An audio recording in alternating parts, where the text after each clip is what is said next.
धांधली कर रहे हैं ना कितनी हुकूमत तो नहीं कर धांधली ओ फौज मिली हुई है ना ओ फौज की फौज तोड़ी कमर बाजवान उतार छोड़े ने फौज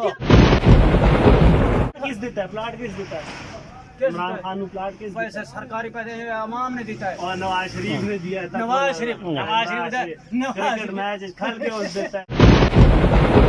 बिलावल छोटा पूरा खानदान सियासतदान है केड़ा खानदान है उनका पूरा खानदान उसका सियासतदान बिलावल दा केड़ा खानदान है जरदारी भुट्टो भुट्टो के भुट्टो बेनजीर भुट्टो ए भुट्टो खानदान नानके वाला खानदान ओ अपने खानदान ने ना पो ओदा ना के बिलावल जरदारी इमरान खान जो नहीं चलाना आ रही तो